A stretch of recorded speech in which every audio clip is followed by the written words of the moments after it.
18 de fevereiro. Estou ao seu lado. Essas 4 palavras são como uma rede de proteção que impede que você caia em desespero. Como você é humano, sempre tem altos e baixos na vida, mas a minha presença limita quão longe você pode ir. Às vezes, você pode sentir-se como se estivesse em queda livre, quando pessoas ou coisas nas quais confiou o decepcionam. Mas assim que se lembra do que estou ao seu lado, seu ponto de vista muda radicalmente. Em vez de lamentar seus problemas, pode me procurar para ajudá-lo. Você se recorda não só de que estou ao seu lado, mas também de que eu seguro pela mão direita. Eu o guio com meus conselhos e depois conduzo-o à glória. Esta é exatamente a perspectiva de que você precisa. A segurança da minha presença e a gloriosa esperança do paraíso. Vamos falar com Jesus, com nosso Deus Pai Todo-Poderoso, nos conectar. Pai nosso que estais em toda parte, santificado é o teu nome no louvor de todas as criaturas. Venha a nós ao teu reino de amor e sabedoria. Seja feita a tua vontade, acima dos nossos desejos, assim na terra, como nos círculos espirituais. O pão nosso do corpo e da mente dai-nos hoje. Perdoai-nos, ensinando-nos a perdoar, esquecendo de todo o mal. Não permitais cairmos nas tentações da nossa própria inferioridade. Livrai-nos do mal que ainda reside em nós mesmos, porque só em ti brilha a luz eterna do reino e do poder, da glória e da paz, da justiça e do amor, para sempre. Assim seja. Amado Jesus, agradecemos por esse momento, por esse dia de hoje, por essa reunião tão valiosa, recebendo a tua luz nesse momento em nossos lares. Graças a Deus. Fique conosco, Mestre, nos conduzindo, nos orientando, nos fortalecendo na fé, nos ajudando a entender as tuas mensagens, as tuas parábolas, que possamos estar prontos para praticar cada um. Obrigada, Senhor. Fique conosco agora e em todo sempre. Assim seja. Eita, coisa boa! Deixa a gente até molinha. Quem gostaria de ler o Evangelho hoje? Levante o seu dedinho. Vou escolher, então. Suelen, quer ler? Eu vou ler, então. Olá! Toda descabelada.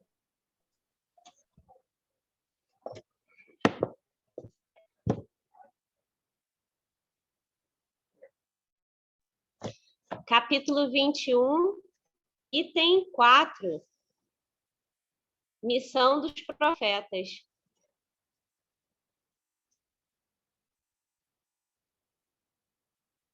Na realidade, Suzana, aqui tem vários, né? Tem o 4, 5, tem o 6.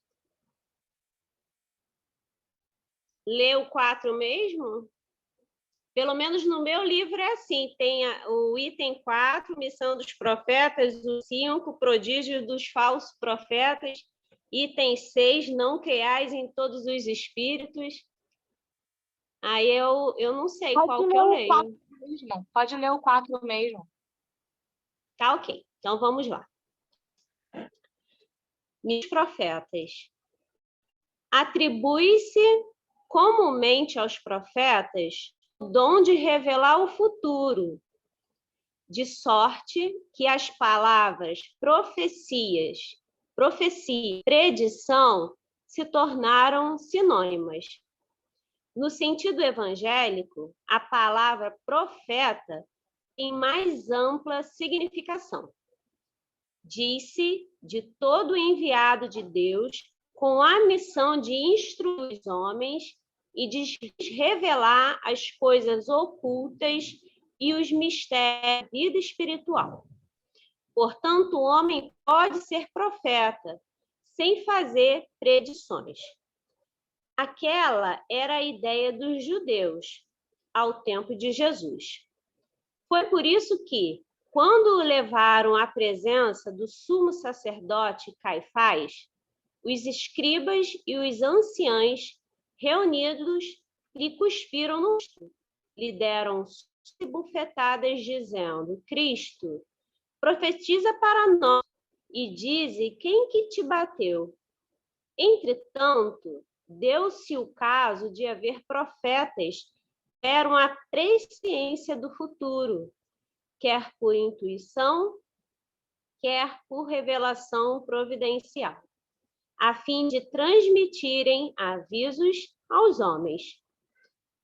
Tendo-se realizado os acontecimentos, o dom de profetizar o futuro, considerado como um dos atributos da qualidade de profeta.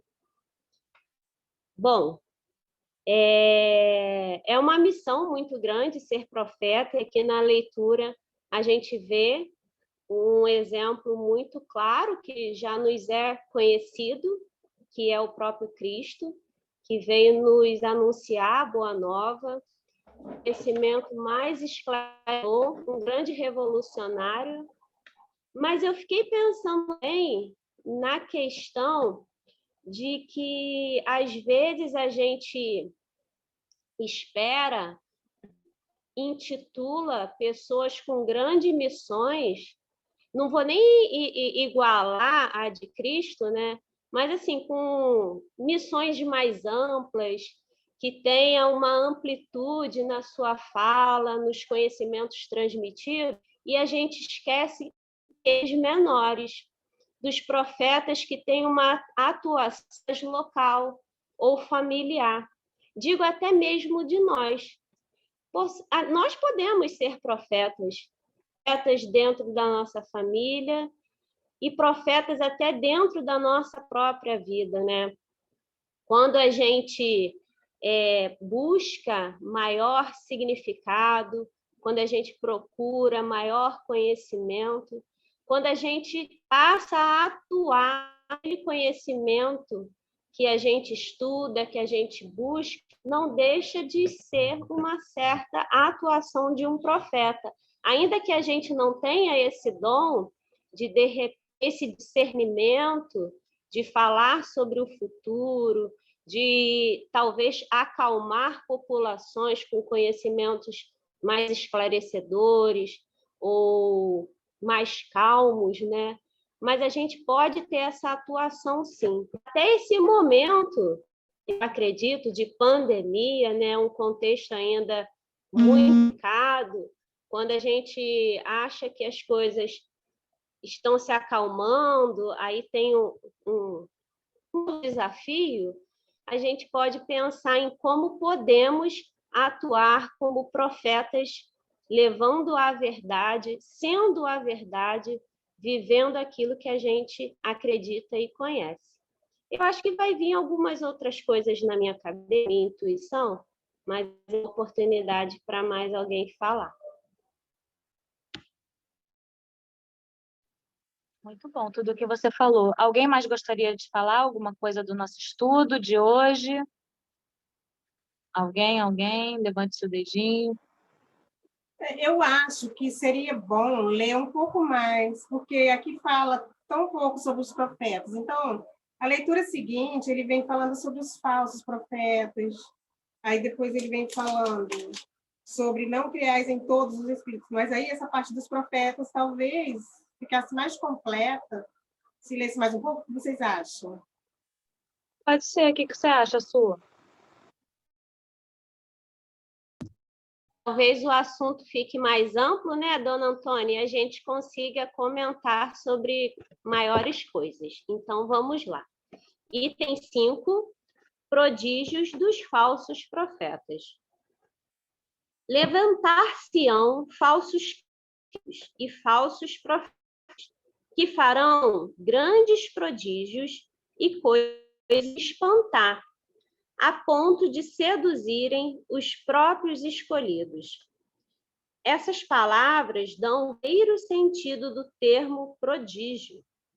Na acepção teológica, os prodígios e os milagres são fenômenos excepcionais, fora das leis da natureza. Como as leis da natureza são obras vivas de Deus, ele pode, sem dúvida, derrogá-las, se lhe apraz. Mas o simples bom senso diz que não é possível que ele tenha dado a seres inferiores e perversos um dom igual ao seu. Nem ainda menos o direito de desfazer o que ele tenha feito. Jesus não pôde ter consagrado semelhante princípio. Se, portanto, de acordo com o sentido que se atribui a essas palavras, o espírito do mal tem o poder de fazer prodígios tais que os próprios escolhidos se deixem enganar. O resultado seria que, podendo fazer o que Deus faz, os prodígios e os milagres não são privilégios exclusivos dos enviados de Deus e nada provam, pois nada distingue os milagres dos santos dos milagres do demônio. Deve-se procurar um sentido mais racional para aquelas palavras. Aos olhos do vulgo ignorante, todo fenômeno cuja causa é desconhecida passa por sobrenatural, maravilhoso e miraculoso. Uma vez que encontrada a causa, reconhece que o fenômeno, por mais extraordinário que pareça, não passa de uma lei da natureza. Assim, o círculo dos fatos sobrenaturais se restringe à medida que a ciência se alarga. Em todos os tempos, houve homens que exploraram, em proveito de suas ambições, de seus interesses e de seu anseio de dominação, certos conhecimentos que possuíam, a fim de alcançarem o prestígio de um suposto poder sobre ou de uma intensa missão divina. São esses os falsos e os falsos profetas. A difusão das luzes lhe destrói o crédito, razão pela qual o número deles diminui à medida que os homens se esclarecem. O fato de operar o que certas pessoas consideram prodígios não constitui, pois, sinal de uma missão divina, já que pode resultar em conhecimentos que cada um pode adquirir ou faculdades orgânicas especiais, que os mais indigno pode possuir tão bem quanto o mais digno. O verdadeiro profeta se reconhece por características mais sérias e exclusivamente morais. Bom, esse final já é muito esclarecedor, né, desse item aqui. Fala sobre essas questões de fenômenos. Eu achei muito interessante, porque assim, eu atualmente estou lendo um livro sobre mitologia grega. Eu gosto, né? Eu acho interessante. E antigamente, quando a ciência, né? Claro, a ciência é um processo, ela sempre está caminhando, está sempre se ampliando, né? Porque o homem é o produtor dessa ciência. Então, como a gente está em processo, né, de progresso, então a ciência caminha junto. E antes, nesses tempos remotos, digamos assim, existiam várias histórias para explicar, né, para dar significado para esses fenômenos que o homem não sabia muito bem como que ocorria. E a gente, observando aqui na leitura, vê que não necessariamente um homem que possui certas habilidades, não vou nem falar poderes, mas certas habilidades, não é porque eles as possuem que ele é um enviado de Deus, que ele seja um grande profeta. O que vai caracterizá-lo é exatamente essas questões morais, o desenvolvimento moral. É isso caracterizar uma pessoa que esteja realmente intuída pelos bons espíritos, que esteja aqui realmente com a missão de esclarecer e de nos auxiliar para estarmos próximos de Deus. Mas lembrando sempre que o nosso grande afeto, o nosso grande guia espiritual é Jesus, né? Porque toda pessoa que inspira aqui na Terra são seres humanos, são homens, mulheres, e nós somos falhos, nós temos os defeitos. Que a gente possa, sim, se inspirar, mas também colocar como grande guia Jesus.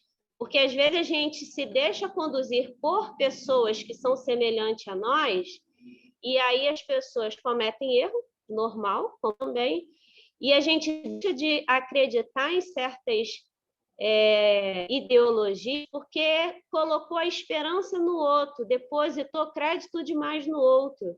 E aí a gente fala, poxa, então não é bem assim. Mas o erro foi nosso, de nos inspirar 100% no homem e esquecer que o grande guia espiritual nosso é Jesus. Mas esse finalzinho eu achei bem legal. O verdadeiro profeta se conhece por características mais sérias e exclusivamente morais, e não por habilidades, talvez, esses fenômenos, né, que nos impressionam. É isso. Que lindo! Quem mais quer falar? Ninguém? Hoje está todo mundo com a câmera fechada, todo mundo... Que coisa, gente. Vocês ainda estão pulando carnaval, deve ser isso. Fala, mãe. Não, é que eu lembrei, quando ela estava lendo aqui no finalzinho, eu lembrei do Chico Xavier, porque fala da moral, e moral, depois de Jesus, assim, a gente tem, eu não sei se vocês já assistiram o documentário Data Limite. Eu já assisti umas 3 vezes ou mais. E lá fala sobre tudo que o Chico falou que poderia acontecer, foi acontecendo realmente. Lá ensina como ele era sério, né? A humildade, a seriedade, a moral dele. Então, eu lembrei dele e lembrei desse documentário, que tem um documentário, tem umas partes de um programa que ele fez uma entrevista chamada Pinga Fogo, programa. Esse programa não existe mais nessa época, foi na época da televisão preto e branco, muito tempo. E no documentário fala sobre isso. E o documentário você encontra no YouTube, basta escrever Data Limite Chico Xavier. Vale a pena assistir, é muito bom, é mais ou menos 1 hora de documentário, pessoas bem inteligentes, explicando tudo, e pessoas que conviveram com ele, e um profeta que profetizou muitas coisas que aconteceram e que foi com a moral lá em cima, né? Então, é por isso que eu lembrei dele quando fui ler dessa parte aqui no finalzinho. E a Sueli contou muito bem quando falou sobre Jesus, primeiríssimo lugar, nosso maior profeta, nosso mestre, nosso guia, nosso modelo.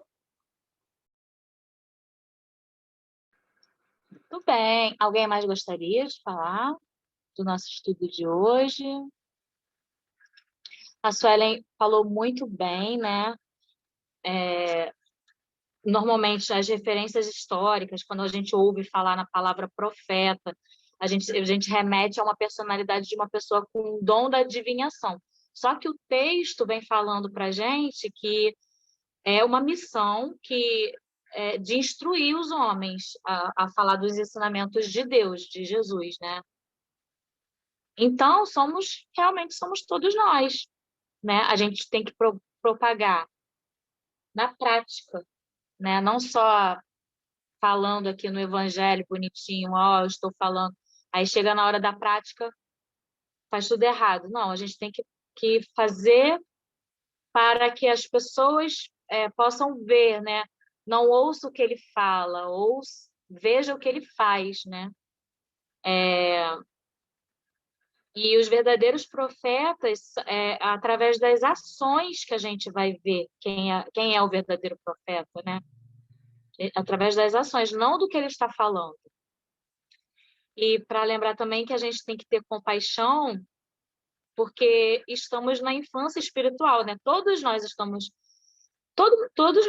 ainda na infância espiritual. Acredito que alguns mais evoluídos, outros mais nenéns ainda. Mas então a gente tem que ter compaixão, né? Com quem está bem na infância mesmo. Agora, a compaixão não é assim ser conivente, né? A gente tem compaixão, mas a gente não pode ser conivente, né? Era isso que eu queria falar. Alguém mais gostaria de falar alguma coisa do nosso estudo de hoje? Su, Oi! Jô, Oi, Jô! você falou uma coisa muito importante sobre, assim, a pessoa... Todos nós estamos, né, caminhando ainda, tá aprendendo. Mas, às vezes, a gente quer auxiliar alguém que chega para a gente para pedir ajuda e a gente também não tem como tirar a pessoa daquela situação, mostrando realmente, porque senão a gente acaba atrapalhando a evolução dela, né? Você falou isso e ficou muito na minha cabeça, porque eu estou até passando por uma situação dessa com uma amiga, que ela tem um relacionamento não muito legal, e ela pede ajuda e eu deixo ela falar, só que depois eu fico, parece que puxou toda a minha energia. Mas eu não posso falar para ela o que eu estou vendo, porque se eu falar, ela já não vai ter mais nenhuma amiga, que só tem eu agora, né? Então o que eu faço? Eu só oro. Oro e peço para ela, amiga, você está orando? Aí ela, eu tô te ligando para você orar por mim, pelo meu casamento. Então, amiga, vamos orar juntas? Tá hora eu vou orar. Você ora também? Porque se eu falar para ela que o namorado dela é um abusador, né? Eu vou acabar afastando a amizade e ela, de repente, não consegue enxergar por gostar muito dele ou por ela precisar passar por esse relacionamento para aprender algo, né? Mas a gente também se cobra o fato de e se acontecer alguma coisa pior com ela, será que eu não deveria alertar? Então, todas as noites, minha oração é: Papai do Céu, me ajuda a ter sabedoria na hora de falar com ela. Porque até para ajudar, a gente às vezes pode estar atrapalhando. Então, você falou isso, me lembrei na hora dela, que ontem eu fiquei 1 hora conversando com ela no telefone e depois eu dá nem a orar. Porque senão eu fico, parece que a minha energia vai toda embora, sabe? É bem complicado. E você falou agora, eu lembrei na hora. Só queria posicionar isso. Ótimo. Quando a gente traz o evangelho para a prática, né? É perfeito. É assim que a gente gosta de fazer o evangelho aqui. E esse exemplo foi muito bom. E você está agindo super certo de orar. É o que você pode fazer. Pedir a Deus para te instruir e orar por ela, para ela poder abrir os olhos sozinha, né? Não adianta você falar, porque não vai entrar na cabeça dela. Quando ela estiver pronta, quando ela estiver lá no fundo do poço, que não tiver mais para onde ir, aí... Porque muita gente não aprende pelo amor, aprende pela dor. A maioria de nós, né? Infelizmente. Alguém mais gostaria de falar alguma coisa do nosso estudo de hoje? Acho que não. Ô, Suzana, só uma palavrinha, essa questão que a Joana pontuou, né? Eu também concordo com o que a Suzana falou. A oração é o nosso alimento e também é uma energia muito positiva que a gente pode emitir para outra pessoa, para quem precisa. E quando a gente não sabe muito bem o que a gente deve fazer, o melhor é isso, é buscar a conexão com os espíritos do bem, porque muitas vezes a gente quer auxiliar o outro, mas não sabe como. E às vezes a gente algo que a gente está necessitando também. É igual aquela analogia, né, que já falaram aqui no estudo do avião quando entra lá em processo de turbulência, as máscaras caem, primeiro você coloca em você, depois você auxilia quem está do seu lado. Então, a gente tem que tomar esse certo cuidado. Se reabastecer de boas energias, e aí essa boa energia vem do divino, vem do Criador, e a gente recebe elas dos bons pensamentos e da oração, é onde a gente se reabastece. Então, Joana, esse é o melhor caminho, e graças a Deus você está sendo bem intuída a continuar fazendo isso, e orar por ela. E agora que a gente já sabe, apesar de não sabermos exatamente quem é, todos nós também podemos auxiliar nessa busca, porque a pessoa só consegue ser ajudada quando ela está receptiva a essa ajuda. Se ela não tiver, nada vai poder auxiliar. E sabendo que a gente só pode auxiliar um pouco, a atitude maior vai ser ela. Então, que Deus ilumine muito você, Ana, e a sua amiga também, para que ela, dentro do tempo dela, possa se despertar, possa ser auxiliada, e esse namorado dela também. Porque, a primeiro momento, a gente fica com raiva, nós somos seres humanos, a gente vê uma injustiça, a gente toma aquilo para a gente, mas, na realidade, o que ele faz, infelizmente, é consequência de uma grande ignorância. Então, que a gente possa orar por ele também.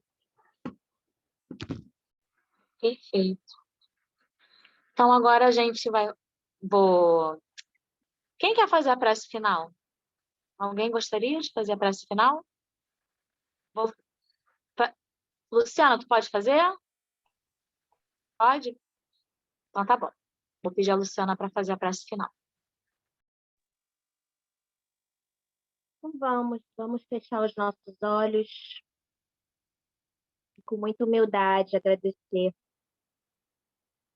por esse encontro, por esse estudo, pela espiritualidade que está presente, por todas as bênçãos que caem sobre o nosso lar nesse momento. É muita luz, é uma dádiva. Que possamos reconhecer isso. Obrigada, Pai, por cada palavra e principalmente por nos ajudar, por querer nos ajudar, por confiar, por acreditar que podemos ser melhores. Continue, não desista de nós. Precisamos de Ti, Pai.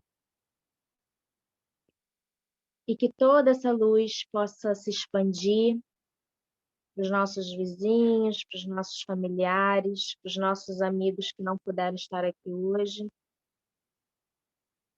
Que essa egrégora que se forma aqui alcance todas as pessoas que estejam abertas para receber essa energia de purificação, de transmutação, que possa chegar bem, bem longe para os enfermos, para os aflitos, para os necessitados. Pedimos à espiritualidade amiga para que possa abençoar, fluidificar as nossas águas, que ao tomarmos possamos sentir toda essa limpeza, essa energia de luz e de amor e de sabedoria, curando as nossas feridas, as nossas doenças da alma e do físico. Louvado seja, Pai, o teu nome para todo sempre. Jesus esteja sempre conosco, agora e sempre. Amém. Amém. Tão bom. Essa prece foi linda. Sempre é lindo, né? Vamos tirar nossa foto? Alguém vai abrir a câmera? Sim, não, talvez, quem sabe. Acho que não. Abriu! 1, 2, 3, e sorrindo. Pronto, pode se mexer. Um beijo. Até amanhã, se Beijo. quiser. Maravilhoso.